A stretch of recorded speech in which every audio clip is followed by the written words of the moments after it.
Hi hello welcome to easy cooking with Preethi. இன்றைக்கி ரொம்பவே டேஸ்டியான ஒரு சில்லி பெப்பர் ப்ரான்ஸ் வீட்லேயே எப்படி செய்யுதுன்னு பார்க்க போகிறோம். அதுக்கு 1 கிலோ ப்ரான்ஸை நல்லா கழுவிட்டு தண்ணி இல்லாமல் எடுத்து வச்சுக்கோங்க. அது கூட 1 ஸ்பூன் சோயா சாஸ், 1/2 ஸ்பூன் இஞ்சி பூண்டு பேஸ்ட், 1/2 ஸ்பூன் உப்பு,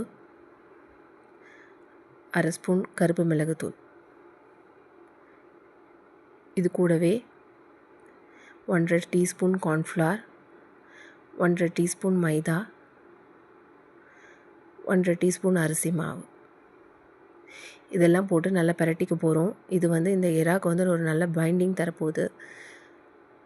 இது கூடவே ஒரு 1/2 மூடி லெமனும் புழிஞ்சுக்கோங்க.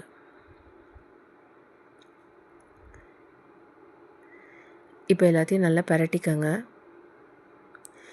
தண்ணி தேவைப்பட்டால் தெளித்து பிரட்டிக்கோங்க. ரொம்ப தண்ணி ஊற்றக்கூடாது. இதை நம்ம ஒரு பேனில் ஷாலோ ஃப்ரை மாதிரி பண்ணி எடுத்துக்க போகிறோம். இப்போ ஒரு பேன் வச்சு அதில் கொஞ்சமாக எண்ணெய் ஊற்றி இதை ஒரு பேட்சாக பொரித்து எடுத்துக்கோங்க. இப்போ நம்ம எறா நல்லா ஃப்ரை ஆகிடுச்சு. இது ரொம்ப நேரம் பொரிக்கணும்னு அவசியம் இல்லை. இந்த அளவுக்கு பொரிஞ்சால் போதும். இதே மாதிரி எல்லாத்தையும் பொரித்து வச்சுக்கோங்க.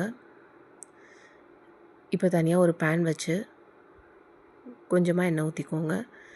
அது கூட 2 வெங்காயம், 1 இன்ச் இஞ்சி, 10 பல் பூண்டு, 2 பச்சை மிளகாய், இது எல்லாத்தையும் நல்லா ஃபைனாக நறுக்கி சேர்த்துக்கோங்க. இது நல்லா வதங்கணும். இதுலேருந்து தண்ணி வராமல் நல்லா ஹை ஃப்ளேமில் வதக்கிக்கோங்க.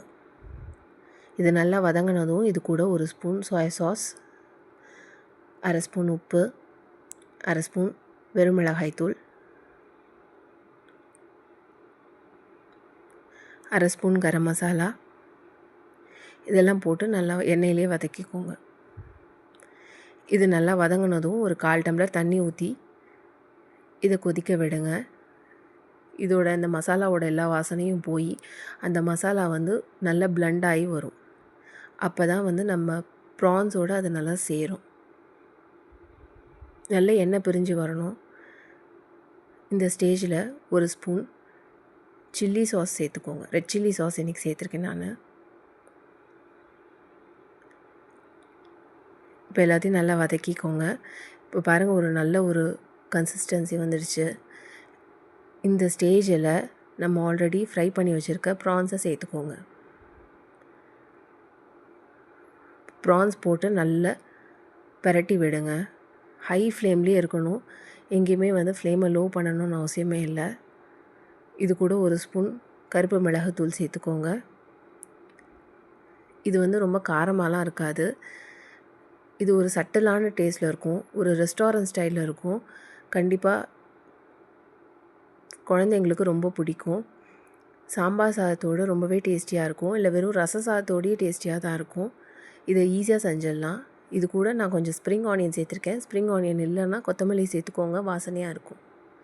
அவ்வளோதாங்க, ஒரு சிம்பிளான சில்லி பெப்பர் ப்ரான்ஸ் வீட்லேயே செஞ்சிடலாம். டிஃப்ரெண்ட்டான ஸ்டைலில் இருக்கும். கண்டிப்பாக எல்லோரும் மறக்காமல் ட்ரை பண்ணி பாருங்கள். இதே மாதிரி சிம்பிளாக ஈஸியாக வீட்லேயே டிஃப்ரெண்ட்டாக செய்கிறதுக்கு ஈஸி குக்கிங் வித் ப்ரீத்தியை மறக்காமல் ஃபாலோ பண்ணுங்கள். கண்டிப்பாக சப்ஸ்கிரைப் பண்ணுங்கள். தேங்க்யூ.